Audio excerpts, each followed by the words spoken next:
brief history of what Paul Johnson and Georgia Tech run is a flexbone offense. Many may remember a wishbone offense where you would have two tight ends lined up here, and then your running backs would be here and here. So you have the wishbone with two tight ends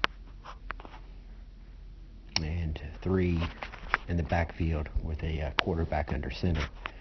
The flex bone is going to flex out both tight ends to become split ends, and we're going to put your halfback and tailback behind your tackles in the A-B position, B-backs. The building block for the flex bone offense is your inside veer, and the inside veer is a triple option play, and what its goal is to get the ball into that bubble with that fullback if possible. So how it's going to be done in this instance, they've brought the split end down and brought him in as a tight end, so it's really not going to change a whole lot other than it gives the offense a little bit better because this linebacker moves outside of him. So this is your first read. It's going to be this. He's playing as a 5 technique on the outside eye of the tackle. So in this instance, the tackle's going to let him go, and he's going to come upfield. The quarterback is going to get a quick read on him, see him coming upfield, and in this instance, he's going to let it go and let him go ahead and gain 5 yards. So now you've got the dive portion of the inside veer down. Now going to show you the quarterback keep portion of it. Here Georgia Tech has gone to a trips formation, which is nothing more than just some window dressing where they've moved this B back from here and put him as a slot receiver to the field side. So now the initial read for give or keep is going to be on this stand-up linebacker here, playing on the outside of the tackle.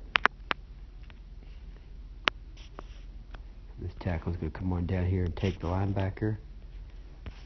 He'll pinch him down, and the quarterback is going to ride a read on that fullback coming down. As he's crashing, quarterback will keep. So now he's going to keep it and get here, and his eyes are now going to go to the other unblocked linebacker. He's got his pitch man who's coming around from his B-back here. So you see this linebacker is drifting. He's got pitch responsibility. So the quarterback will stick his foot and get upfield. You may wonder who was responsible for that. And in this instance, they've got the Mike linebacker responsible for the quarterback, and you can see the tackle here does enough of a job to take him out of the play and a gain of 8 yards. Now we've got the dive taken care of, and we've got the quarterback keep. Now let's see what happens on a quarterback keep and then pitch. Let's set the play up again. We've got a defender here just on the outside of our guard, inside of our tackle, so he's going to be our initial dive read. You see him coming down. So the quarterback will keep it. Now he's going to get outside. His next read is here.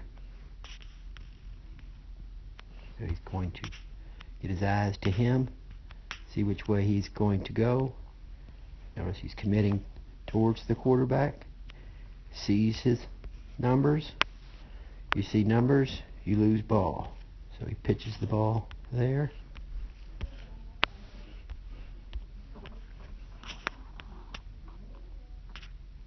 And he's on to the outside. I don't know exactly which defender was charged with the running back pitch, but it would have been one of these three, all of which got tangled up in the trash. Here's the center taking out the mic, and this guy, tackle, pretty much gets a piece of both of them.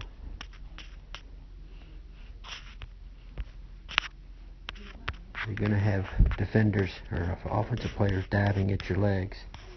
It's a brutal offense to defend, especially with cut blocking illegal downfield,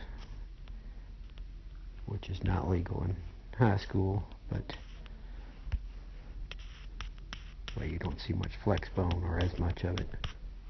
Now this is what happens after you run the inside veer successfully enough.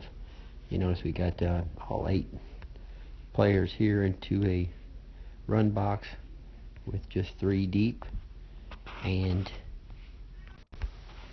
going to send the B-back right down the seam.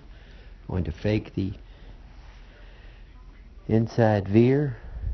The linebacker hangbacker allows the B-back to run by him without getting any body or hand on him.